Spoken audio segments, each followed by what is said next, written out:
উজবেকিস্তানে আমার যাওয়ার সুযোগ হয়েছে। উজবেকিস্তান, সেখানে ইমাম বুখারী তার জন্মভূমিতে আমি গিয়েছিলাম। বোখারা শহর উজবেকিস্তানের রাজধানী থেকে বোখারা শহরে প্রায় 3 ঘন্টা 3.5 ঘন্টার পথ বিমানে যেতে হয়।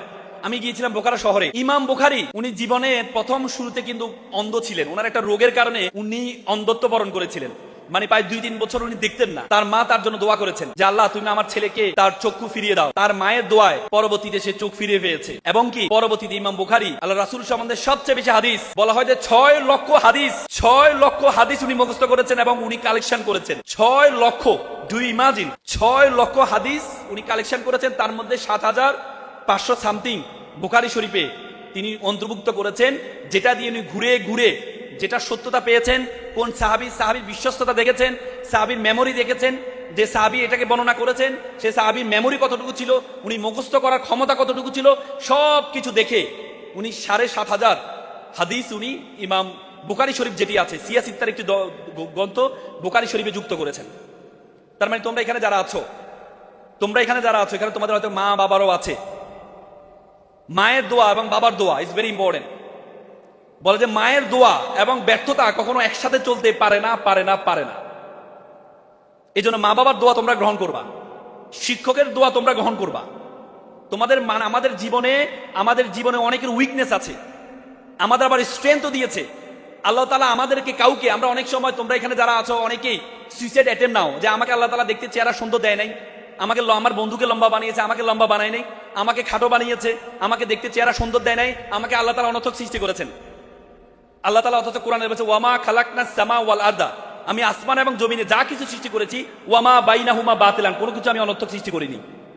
আল্লাহ তাআলা কোনো কিছু অনর্থক সৃষ্টি করেনি। আল্লাহ তাআলা তোমাকে কিছু স্ট্রেংথ দিয়েছে, আবার তোমাকে কিছু উইকনেস দিয়েছে। আল্লাহ তাআলা তোমাকে সুন্দর আকৃতি দিয়ে জন্মগ্রহণ করিয়েছে। তোমার সম্বন্ধে, আমাদের সম্বন্ধে আমরা নিজেদের ধারণা নেই। আমরা নিজেদের সম্বন্ধে নিজেদের ধারণা নেই বলেই আমরা মনে করি আল্লাহ তাআলা আমাকে অনর্থক সৃষ্টি করেছেন। তোমরা জানো 2006 সালে একটা অপটিক্যাল ফাইবার স্টেশন করা হয়েছে কক্সবাজারে। সে অপটিক্যাল ফাইবার একটা কেবল, এটা সে Portugal, Spain, Philippines, Singapore, Malaysia হয়ে আমাদের কক্সবাজারের সাথে যুক্ত হয়েছে। সে অপটিক্যাল ফাইবার কেবলের দূরত্ব হচ্ছে মাত্র 17,000 কিলোমিটার। 17,000 কিলোমিটার একটি তার। সে তারের মাধ্যমে আজকে আমরা পুরো পৃথিবীটা আমাদের হাতের মুঠে চলে আসছে। আজকে আমেরিকা কি হচ্ছে আমরা এখান থেকে বসে দেখতে পাচ্ছি। আজকে ঢাকা কমার্স কলেজে কি হচ্ছে আমরা ফেসবুক লাইভের মাধ্যমে আমেরিকা বসে দেখতে পাচ্ছি। সেটি শুধুমাত্র অপটিক্যাল ফাইবার কেবলের কারণ, মাত্র 17,000 কিলোমিটার। বিজ্ঞান বলে আমাদের মাথার মধ্যে 2 কোটি নার্ভ আছে, তার আছে। বলে যে একটা তারকে আরেকটা তারের সাথে যদি যুক্ত করা হয় তাহলে 2 লক্ষ কিলোমিটার হবে এটা দূরত্ব।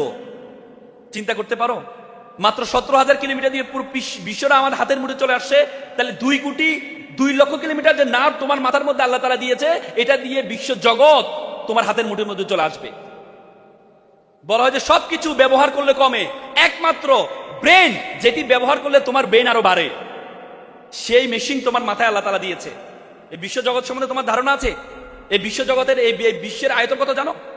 52 কোটি বর্গ কিলোমিটার। এটার মধ্যে 7টা মহাদেশ, 5টা মহাসাগর আছে। এই 52 কোটি বর্গ কিলোমিটারের পৃথিবীটাকে আমরা যে সূর্যটা দেখতে পাই, এই সূর্যের মধ্যে যদি ঢুকিয়ে দেওয়া হয় তাহলে 13 লক্ষ পৃথিবী ঢুকিয়ে দেওয়া সম্ভব। সূর্য একটা নক্ষত্র। বিজ্ঞানীরা বলেছেন, হাদিসে আছে যে মিলিয়ন মিলিয়ন নক্ষত্র এই বিশ্ব জগতের মধ্যে আছে। বিজ্ঞানীরা বলেছেন পৃথিবীতে যত কীট পতঙ্গ আছে তত পরিমাণ নক্ষত্র এই বিশ্ব জগতের মধ্যে আছে। কীট পতঙ্গ, তুই একটা পিঁপড়া কত আছে পৃথিবীতে বলতে পারবা তুমি? পিঁপড়া। তার মানে এত মিলিয়ন মিলিয়ন নক্ষত্র এই বিশ্ব জগতের মধ্যে আছে। বলা হয় যে শেষ নক্ষত্র থেকে আলোর গতিতে যেভাবে দৌড়াচ্ছে এখনো পর্যন্ত পৃথিবীতে এসে পৌঁছায় না। পৃথিবীতে এসে পৌঁছাইতে আরো 10 মিলিয়ন বছর লাগবে। এই বিশ্ব জগতের মধ্যে আল্লাহ তাআলা তোমাকে আমাকে কি বলেছে জানো? আল্লাহ তোমাকে আমাকে বলেছে কুনতুম খায়রা উম্মাত। আল্লাহ বলছে you are the best nation, you are the noblest nation. তুমি হচ্ছে সেরা জাতি। তোমাকে এই বিশ্ব জগতে যা কিছু আছে সবকিছু তোমার জন্য সৃষ্টি করা হয়েছে। আল্লাহ তাআলা কোরআনে বলছে হুয়াল্লাযী খালাকালাকুম মা ফিল আরদি জামিয়া। এই বিশ্ব জগতে যা কিছু আছে আমি সবকিছু তোমার জন্য সৃষ্টি করেছি। আর তোমাকে সৃষ্টি করেছি ওয়ামা খলাকতুল জিন্না ওয়াল ইনসা ইল্লা লিয়াবুদুন। আর তোমাকে আমি সৃষ্টি করেছি শুধুমাত্র আমার ইবাদত করার জন্য, I created everything for you and you created for the worship of Almighty. আমাকে তোমাকে সৃষ্টি করেছে শুধু আল্লাহর ইবাদত করার জন্য। What is the meaning of ইবাদত? What is the meaning of worship? ইবাদতের সংজ্ঞা কি? এই যে আজকে তোমরা পড়াশোনা করতে আসছো, তোমরা যে পড়াশোনা করছো, এটা ওয়ান কাইন্ড অফ ইবাদত। ইসলামের প্রথম স্লোগান ছিল ইকরা, পড়ো।